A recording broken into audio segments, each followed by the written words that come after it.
One. Oh, all right, Lord. and we're on. No, it's... I can trim it. Yeah, it's Ready? all right. Go.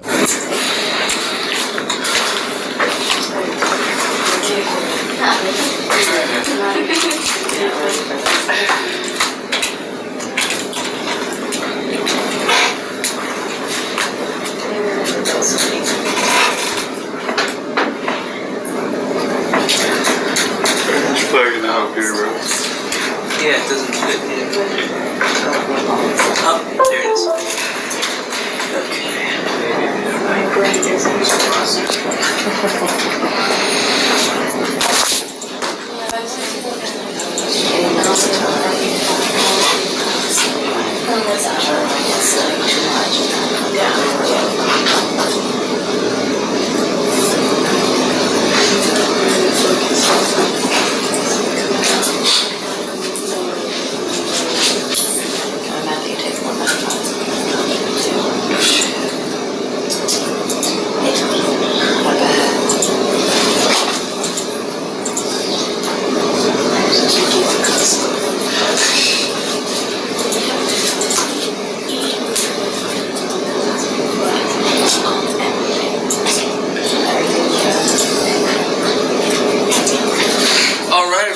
One day in Teletubby Land, it was Joshua's turn to present. So, good evening, class. My name is Joshua, and I'll be your professor for the next 15 to 20 minutes or so. Two things I want to say before we get started. First of all, feel free to record this like Raymond here is doing. I don't mind if this ends up on the U-books or the FaceTubes or the Insta chats or Snapgrams or MySpace or whatever you kids are using nowadays.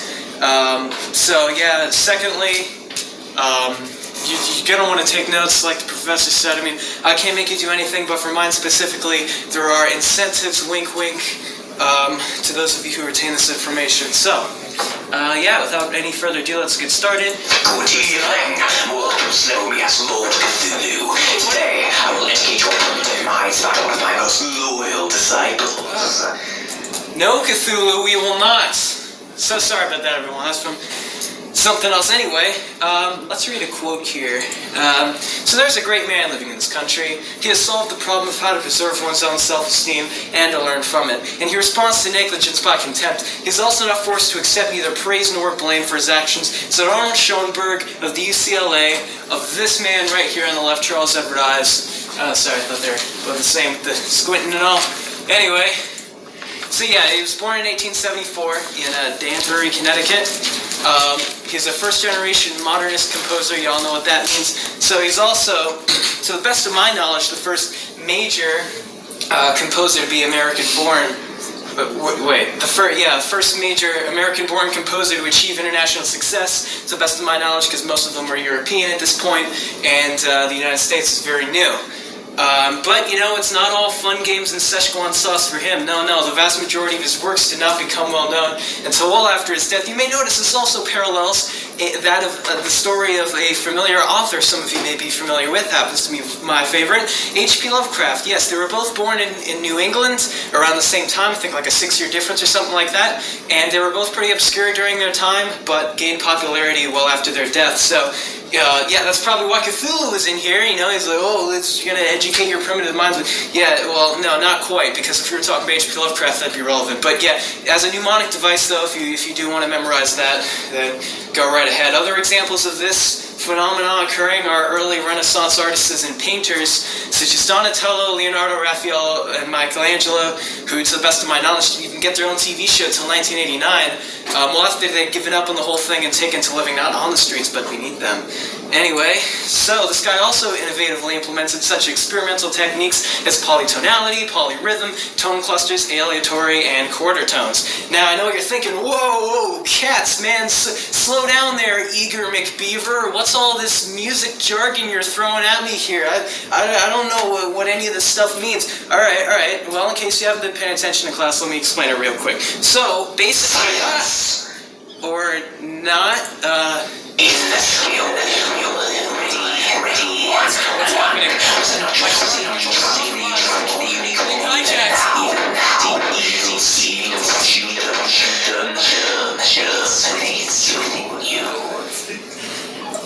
Wow. Anyway, says there. So let's talk about Ives' early influences. So his father was the leader of a band in the army during the Civil War, and also taught music for a time. In fact, Charles's first musical experience was that of playing drums for his father's band as a wee lad. Charles also became a local church organist at the age of 14 years old. So let's talk about his time in high school. Get it? He wrote the song "America" for a local 4th of July celebration, sort of his debut breakthrough smash hit song. On a non-musical note, he also was, quite athletic. He played varsity football and even captained a baseball team during his time in the aforementioned schooling 4 years. So it was also during his senior year of the aforementioned school that his father died, and his brother subsequently became a lawyer. And following a temporary bout of depression, Charles wrote his famous Symphony No. 1 as a senior thesis in college, not high school, sorry. That's a mix-up there. Yeah, Symphony No. 1 was his senior thesis in college. Let's talk about his college time, college and beyond. In fact, he became an active student at Yale University in 1894, where he was for 4 years until 1898. He also wrote a campaign song for William McKinley in 1896. After he left college, he became an insurance agent. Together with a friend, he formed his own insurance company, which is actually quite fascinating to study on your own time if you're curious about that. They became locally famous for some business hijinks, and a lot of people know him as a famous composer, but he was also a famous insurance agent for a time. He did some pretty wacky, innovative stuff, so I encourage you to check that out in your own time. So he also claimed to have suffered many heart attacks, or at least that's what he calls them, throughout his life. So that's what we'll go with. Ever since his service in World War I, which influenced his mood, and he also credited that to leading to his most creative period, which began in 1907, respectively. Of course, he also did get married and moved to New York with his new wife in 1908. It looks something like that picture. So he was, most people say he was best known for his orchestral music, but I beg to differ. He also dabbled in quite the abundance of string quartets, piano-based songs, and chamber music as well. So most would argue that his most well-known work, perhaps, is the Concord Sonata, who the professor already talked about. So he was also an avid user of musical quotation, which is basically sampling, but before it was called that. It's popular in the field of hip-hop today. You'd be listening to like a radio-friendly rap song with your parents or something, and they're like, oh, hey, I know this song from the intro. No, you don't. Got you there. So yeah, basically, this guy was doing that before it was cool. His fun fact, his favorite person to sample from was Beethoven. So his 4th symphony was 6 years in the making, overly complex, and features an oversized orchestra, which at that time meant upwards of 100 individuals. Or vinegrils, if that's what you prefer. Anyway, so he wrote his last original piece of music in 1926. I say original for a reason, because as his health and creative inspiration gradually deteriorated, he began relying more and more on remixes, covers. Obviously, these terms didn't exist back then, but you know what I mean. He started, just kind of one-plussing other people's ideas, as his creative drive kind of gradually decrescendoed. So it was also around this time that he won the Pulitzer Prize Award. It's a strange way of spelling it. But he refused it. Awards are for boys, and I'm all grown up, he said. Wow, what a guy. Alright, so he was also somewhat politically involved. He proposed an amendment to the federal constitution of the United States of America, which, if enacted, would allow citizens to submit ideas to Congress for them to consider. However, much like his late musical career, it failed miserably. His downward spiral also paralleled that of fellow composer Jean Sibelius. Coincidence? I'll let you decide. So, he did eventually die of a stroke in 1954 in his hometown of New York, though. And the then governor of Connecticut dubbed him the official composer of the state of Connecticut as their representative. Columbia Records also bought the rights to his work in 1974, respectively, and for legal purposes, these are bottles of juice and soda, and that thing is, whatever it is, I'm sure it's medical. Anyway, so Juilliard also paid tribute to him about 50 years later, I think 50 years to the day, actually, by playing nothing but his music on their campus for 6 days straight. That's right, folks, a full 144 consecutive hours of nothing but Charles Ives music. Frank Zappa and Phil Lesh, who, for those of you who don't know, is the bassist for the Grateful Dead, cited him as inspirations. So, may his legacy live on. In all of our hearts, unlike this thing, which I never want to see again. And, basically... one more thing. I did... Even death itself may die. Not you again.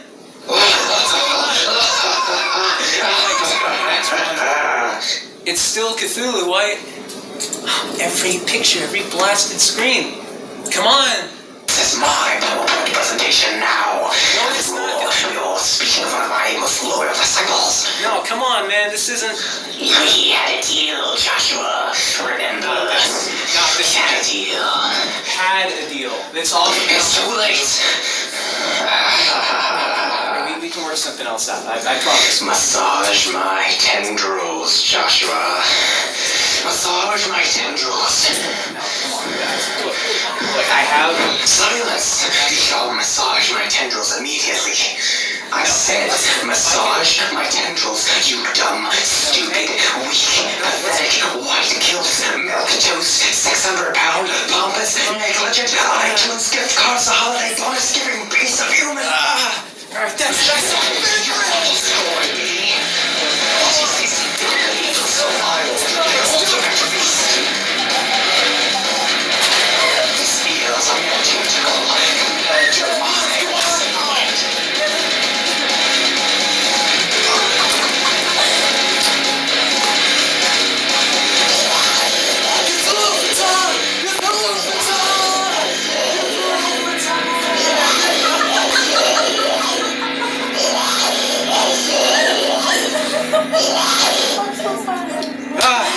Alright, who's ready to learn? Okay. So I have a good presentation here. This is where I actually will be the first one here in this class to giving away prizes. I was going to do cash, but I ran into some legal complications of that, so unfortunately he'll have to settle for sub-cash prizes. But real quick, let me just sign in here, because apparently the link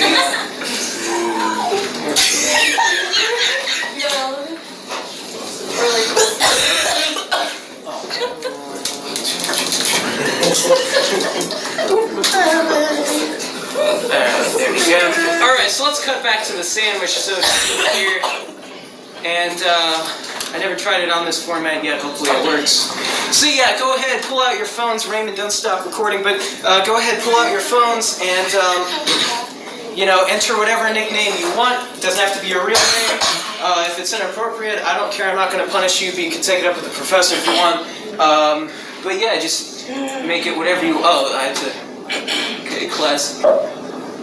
So yeah, I think... Oh, we don't have the game pinned in. Alright, there we go. Alright, so just enter that code. Go to kahoot.it on your phones. You know how this works. Enter that pin in there. And, actually, let me explain the prizes while you're doing that. So first place gets first dibs at your choice of either the vinegar eel that was ultimately responsible for the defeat of the evil Cthulhu, can be yours as a souvenir. This official I'm awesome because Joshua said so badge that you can tape to your clothing. It's removable, it's machine washable. You can wear it and make sure everyone knows that Joshua thinks you're awesome. It's also autographed on the back. Or option 3. No, it is. Option number 3, I will buy you something from the vending machine of your choice for $1.50. So, I don't mean it'll cost you $1.50. I mean it's a $1.50 thing for free. But so yeah, first place gets that. Second place gets their pick of either one of the two that the first place person didn't pick, and third place gets the third one. Fourth place gets your choice of a handshake, hug, or high five. You can forfeit that if you want. The fifth one is just a simple shout out in the description of this video. It's going on YouTube, by the way. And yeah, my respect. So we got everybody? 15? Not quite. Let's give it at least 20. Come on. This is part of your participation. It's part of your grade. Let's have some fun. Come on. Let's get at least 20. Come on. That's it. Really? Alright, well, I'm getting the nod from the professor, so let's get started here. Missing a couple people, but keep going. Hope you were paying attention to some of the information. You can pull out your notes if you want. But yeah, let's build up those scores. Let's do it. Alright, what's Charles's middle name, everybody? I said he's in the first slide. He's in bright font, right at the beginning. Good job, folks. Good job. Alright, here's our leaderboard so far. Alright. So which ward did Ives serve in? We're talking about Charles here. Which one was it? I mentioned it in here.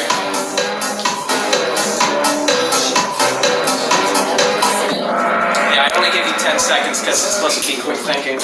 I would give you 5 if there's an option for it. Alright, so yeah, World War I is the correct answer. Yeah, if some of you chose Civil War, I did mention that because that's the war his father served in, so, you know, that's probably where you heard that one. Alright, so which president did Ives write a campaign song for?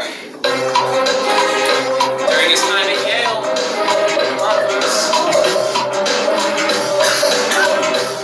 Process of elimination, let's do it. William McKinley, good job. Not unanimous, but majority, good enough. Our leaderboard, oh, thanks, Cthulu, whoever this is. I appreciate you, alright.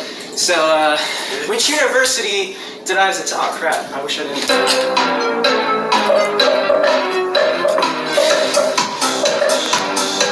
Well, this one's short-term memory for you. It's only like 20 seconds, so. Yeah, everyone better have got most people. Good enough.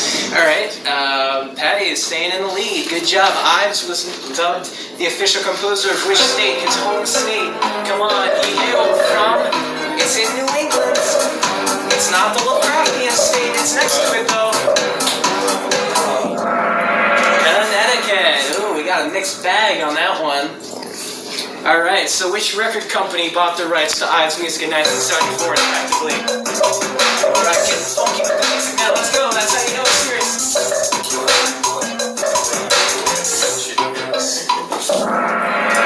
Columbia is correct. I'm surprised all of you are getting these. I thought you'd be distracted by Cthulhu and such, so... Huh, okay. Alright, so what did Ives die of? What was his final cause of death?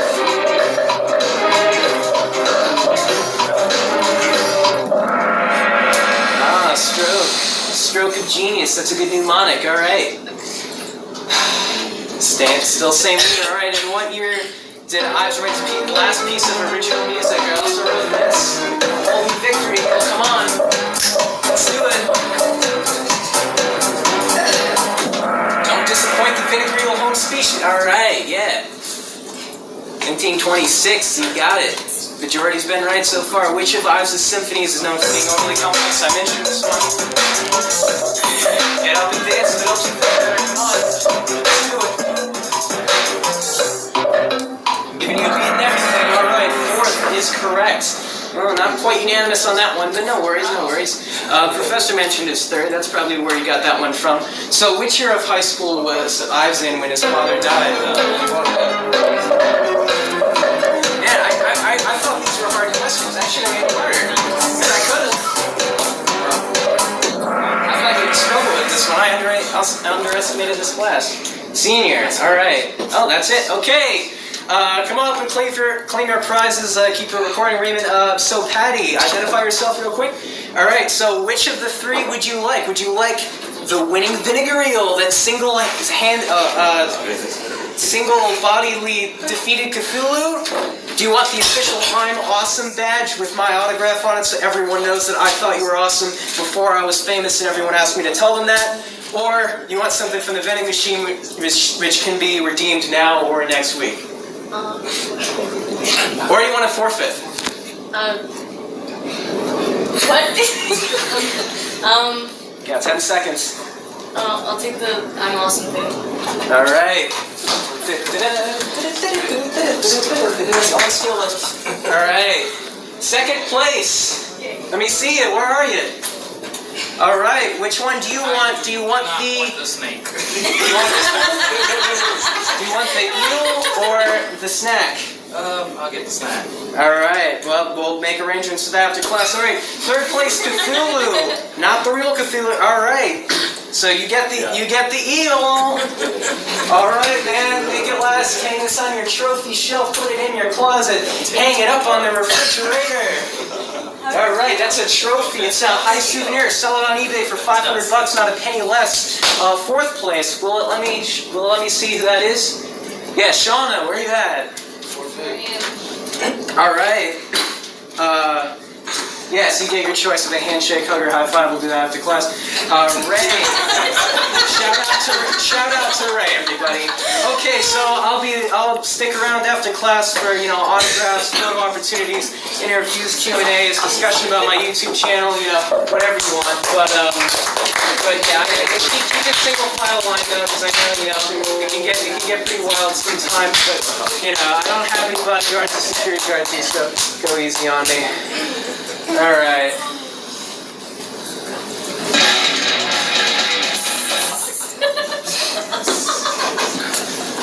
You can compliment me on my musical taste too if you want. I don't have a problem with that. Alright. Well, exit. I tried to do something. You can rewind it if you want to some kind of a. Oh, whoopsie. Whoops. Just press like X on here and then. Whatever. Prize award. It's a strange way. It's still Cthulhu, White.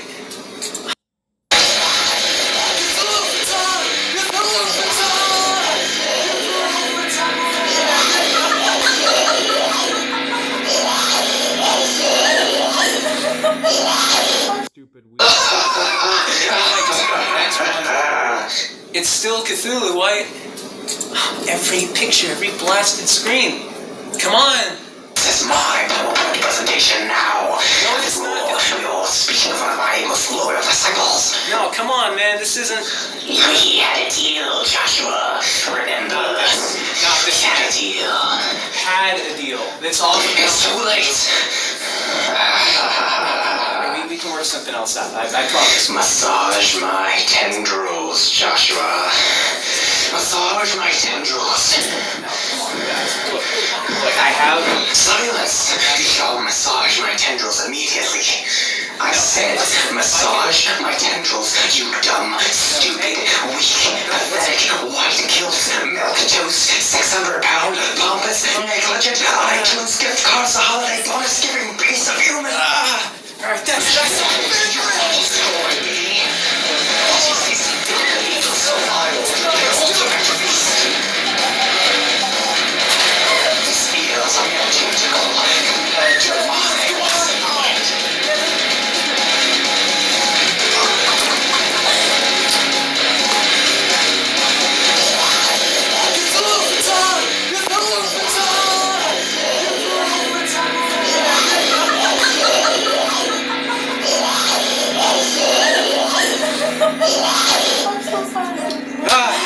Alright, who's ready to learn? Okay. So I have a good presentation here.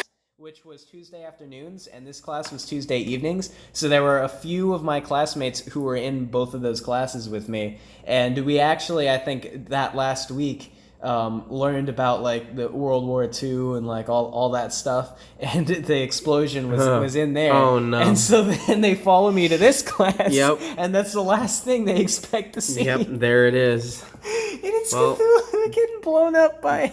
There you have it, the fat man. ladies and gentlemen. That's the presentation. That's it. Any closing remarks? May the eels be with you. Oh. And also with you, and with all the Teletubbies. That shirt, because yeah, that cat shirt. they're going over there somewhere. The wind turbine. Uh-oh. I wish we could edit in, like, when Cthulhu comes on, like, before he starts talking, like, when the image comes on, uh-oh. It could have happened. I didn't think about it. Yeah, me too. That's what happens to these things. But yeah, that shirt, that cat shirt, I consider my favorite shirt. Every time I put that shirt on, it ends up being a really fun day. I was on 3 hours of sleep that day, though. I'm not sure if it's evident or not, but yeah. Okay, No, that's the end. That's the end of this video. Remember to rate the video, comment the video, subscribe if you want to see videos and what is it. Picking your nose. That's it. See ya. Digitally. Digital dancing. Hey, this is fun. Delicious. I like that pencil, don't you?